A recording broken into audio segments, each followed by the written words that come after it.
I'm gonna talk to this one for the intro.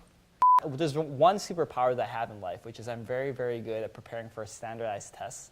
I was just treating my body like crap for probably about 7 years. 95% of the time it feels like it's going badly. 5% of the times it's like taking heroin. I was playing a lot of video games, smoking a lot of weed. I'm too dumb to be a doctor or a lawyer. So I spent about 4 months memorizing a dictionary. When I quit, I was able to hire my boss at Intuit, actually. Hey guys, welcome back to Basement Dwellers, the show where we talk to CEOs about their lives back when they were in basements. Before they were big polished CEOs in offices, we're just hanging out in their mom's basement or their dorm room, wherever they found themselves. Today we're joined here with Bahn, the co-founder and partner at Hustle Fund. Thanks for having me, man. Yeah, glad to have you on. So one thing that really interested me about your career is you started, very much, I think, a basement dweller or a dorm dweller. You were actually studying for the GMAT, and that's how you started your first company, right? Yeah, that's right. So the quick background behind that, my very first company that I formed was this really, really weird business called Beat the GMAT. Right. And the reason why it was so weird was there's never any intention for me to turn this into a business. So the GMAT is an entrance exam for getting into business school. And there's one superpower that I have in life, which is I'm very, very good at preparing for standardized tests. Okay. But not really good at much else. Yeah. And pretty useful like early in life, I feel like. It's diminishing return on that superpower. Exactly. But it turns out that I was sort of mediocre in college. I didn't have any summer jobs. I was playing a lot of video games, smoking a lot of weed. And by the time I was ready to graduate, I had pretty seriously difficult job prospects because I didn't have much to show for myself. I talked to my mom and dad, right? Because I was not really an adult either. And I asked them, like, what should I do? I'm too dumb to be a doctor or a lawyer. And they said, well, you only have business left, so why don't you apply for an MBA program? Did well on the GMAT, and when I was preparing for the GMAT, because I had no money, I created this blog, this day-to-day blog, that just chronicled, like, day 1, day 10, what did I study? And it turns out this blog became really popular among MBA applicants. And then later that blogged into a discussion forum, and then a social network, and then a data analytics business. And then we sold that company 9 years later to the Daily Mail, which is a large media business based out of London. So talk me a little bit through actually the day-to-day before you made it a business, before any of that happened, when you're just practicing the GMAT and blogging, like where were you? Yeah, so I was literally in a dorm room. Okay. So that was the summer after I graduated from my undergrad program. And I was sort of just buying time. Yeah. And I was able to extend through my university another summer's worth of dorm room life. You just asked them, like, hey, can I stay for the summer? Yeah, they'd say, sure, it's just $700 a month, which was a lot for me back then, but it sounds insanely cheap in the Bay Area today. Go to the library, prepare for the test, like study pages 71 through 102 on the Kaplan book or whatever. Right. And then I go back to my blog, write about, I studied 72 to 107, whatever, on Kaplan book, and here's what I learned. And then I usually had some sort of like stupid, like really crappy, witty, commentary on what I learned. Okay. So I tried to inject some personality into the prep. It's a pretty dry subject to kind of make. It's a dry subject, right? And that part of it was just I wanted to make fun of myself. And I thought only my girlfriend at the time, who later became my wife, and then my mom was reading it, but it turns out it got widely shared because even in the mid-2000s, there's a lack of good resources for preparing for these tests on your own, outside of paying a lot of money. So that's how it gained some level of virality, and then it turned into this other remarkable project later. So, I'm curious about this. You say you have a superpower in standardized tests, which I also think I was a pretty good test taker. Okay. Do you have any tips or tricks? There's a couple things I'll mention about this. So standardized tests were originally created, I think the first one, the SAT, was created after World War II. But it was this idea that you can create an intelligence exam, right? That you can standardize across an entire human population. But the reality is that it tests absolutely nothing related to intelligence. Yeah. The only thing that standardized tests really test are you good at standardized tests? Okay, so one of the things I always like to start with when talking about this is if you're good at a test or bad at this test, it has nothing to do with your own intelligence. Okay? So if you believe that, then there are things that you can do to make yourself good at the test. And that's really, in my mind, just brute force study. So your general belief is kind of the old hard work beats talent when it comes to standardized testing? Yeah, I'll give you an example. So this is going to sound kind of dumb, but it was a real milestone when I was a kid. I remember taking a practice SAT test. I was like, 15 or something. And then I got like an okay score. I was like a 1100, right? But I was like, this is not nearly good enough for me to like go to a top school. And what I did after that was like, on this verbal section, which I'm really struggling with, it seems to be like if I know a lot of vocabulary, I'll do really well on it. So I spent about 4 months memorizing a dictionary. You actually memorized a straight dictionary? I memorized a straight dictionary. I feel like that's not, most people can't do that. It seems like you might have some of that intelligence they're testing for in that. But the way that I was able to do it was actually through an old school 1800s method, which was you write down everything. Right. So if I say like the definition of an aardvark is like a silly animal. Like you write down aardvark, noun, silly animal. You just literally write down what you see on the dictionary. So you rewrote a dictionary by hand? Rewrote it, and I have thousands of pages to back it up. Probably 10,000 pages somewhere. It sounds like maybe the most boring use of your time. Like I cannot imagine something more boring than copying a dictionary. Getting it on with any ladies there at that time. No, but like I'll say this, which is like brute force, like hard work was just like something that like I really started to appreciate at that point. Yeah. Just like not being lazy, and I guess it ended up working. So. That was kind of my approach to these standardized test things. Okay. Back in the day. So quick question for you. What did you actually get on the SAT? So we get a barometer. Well, now I'm going to sound like a douchebag by bragging about my score. No, I'm asking you if your company is a standardized testing score, it's irrelevant. It's not bragging. All right. So back in the day, and the SATs were out of 1600. Yeah. I think it's changed, but back to 1600 now. So I got a 1540. Wow. Is that like one question wrong? That's got to be like, one or two at most. I don't know.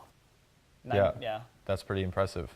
So I'm very curious in this, and I think this is probably what we really try and get at this show. So you were just a kid in a dorm room studying and blogging, and then you saw there was interest. How do you actually get from a dorm room to selling a company? So during this entire time, the first 3.5 years of this business, it wasn't a business. This is actually a passion project for me to educate people. And it just so happens that one day, I was approached by a test prep company, ironically, that said like, hey, you got a pretty neat community. Do you mind if we set up like an affiliate campaign? So for some segment of students who are on your forum, and they decide to buy a course, we'll track it somehow and then give you 10% back. So you got a pretty good situation. You just started blogging, and then someone approached you about a way to make money. It was totally inbound, right? And how old were you? You were 22? At that point, no, I was actually 24, 25. Okay. Yeah, I started to make some money off this thing, and then it just kept on growing and growing. And about a year in or 2 years in, I was making more money just from these affiliate sales than it was from my day job. Yeah. So I decided to quit and go full time. And when I quit, I was able to hire my boss at Intuit, actually. So I want to take it back. I think for a lot of people, their dream is kind of that moment of making it. So for you, if you don't mind, when you got the buyout check for Beat the GMAT, talk about that feeling. I'm curious, was it happiness, relief? Did you go crazy, buy something? What's it like when you actually sell your company and make it? I was waiting for the wire to come in for my share of the sale. Yeah. And then I was at the time in downtown San Mateo. That's where my old office was. I run to the nearest ATM I could find to check my checking balance. Okay. And then so I go in there, I pull out $20, and I'm like, okay, I want to look at this receipt. And it shows this big ass number on there. And I was like, holy smokes, this is freaking awesome. But I think two things happened. One was really quickly after that, I immediately started thinking about is there a way for me to 10x this? Yeah. So that was one thing. The second thing too is after you sell your company, the work actually just gets harder. So you got to integrate your business into the acquirer. They got to meet their payrolls for your employees. You got to make sure that all your employees are hired if you can do that. There was a whole whirlwind of pain that was coming in the next year. It just wasn't really much time to celebrate, I found. So you've been both a founder of your own company and now a founder of a VC firm, the Hustle Fund. So what is the quality that's most important for someone who wants to start their own company? I've always been focused on seed investing, which is really, really early stage. Oftentimes you're working with teams that maybe have an early product prototype. They might not even have a product. They might not even have a revenue. And what I love about it is how challenging it is because To find the right people? well, you have very few. Finding the right people is hard, but also assessing the people is very difficult too, Okay. because you have really little information to go on. Do you have any things, do you have like kind of sort of tests or questions that are your favorite as far as teasing out personality information? So there's 5 core areas of questions that we always care about in venture capital. That would be the team, Yeah. problem, solution, market, and traction. So I care about, have they built stuff? Yeah. Like what does their hustle look like? And all the questions that we're asking for is really around, is there something that shows that they're biased towards shipping stuff? So in layman's terms, get shit done. Get shit done, yeah. So a lot of times I'll see pitches that are just like, this is how we're gonna be different, and this is why it's beautiful. And then on rare occasions, I'll meet that founder who's like, yeah, I got my first 1,000 customers doing this. Do you have any actual like real life examples of cool stuff? I'll actually share maybe my favorite story. This is actually through an acquaintance Okay. of ours. A woman named Katrina Lake, she founded Stitch Fix, right? So this is like the person I had in mind Yeah. when I was thinking about this example. So Stitch Fix is like a monthly fashion box kind of beauty products, IPO'd, it did really well. Yeah. Her origin story is one that I think about a lot though. So Katrina herself, she's a business person. She went to Harvard Business School when she started this product or this company, and she had no coding skills and basically no website. What she did have though was essentially a Wufoo form, which is like an early version of a Google form Yeah. or whatever. Cheap, Wufoo? crappy, Wufoo, WUFOO. I think it still Okay. exists. Yeah. It was popular back in the mid-2000s. And what she did was she ran endless experiments, I think hundreds and hundreds of experiments, trying to optimize this form to get primarily women to fill out their information.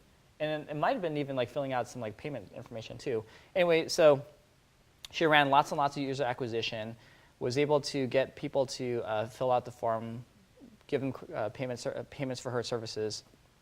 And then she'd go out to Nordstrom's, literally, buy the clothes for them, pack into boxes, send it to them. She'd get returns back on items that they didn't want, and she'd go back to Nordstrom's and then get the credit back on her own credit card. And she did this for about a year, I think, to perfect her product market fit and messaging.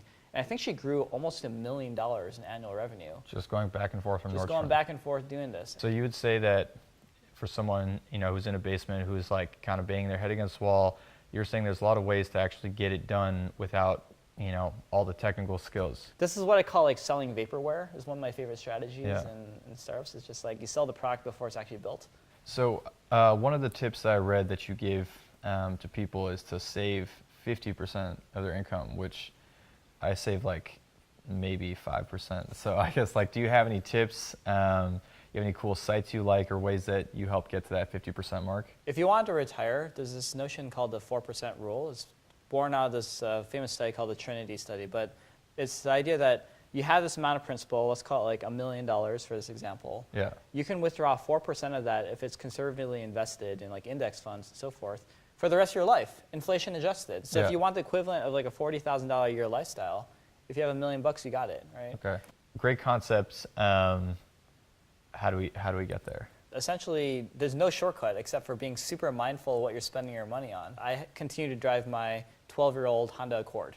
You, as the founder of the Hustle Fund, drive your 12-year-old Accord?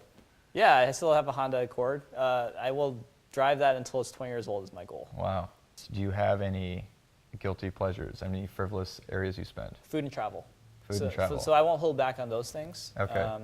Are you like a travel hacker at all? Do you have any good tips for travel hacking? Not really, except for have a good credit card with a good point system. So Okay. I love the Chase Sapphire Reserve card. Yep, that's a popular one. It's really popular, right? Just the easiest, like 80% optimization right there. Just put all of your expenses through that card as much as you can.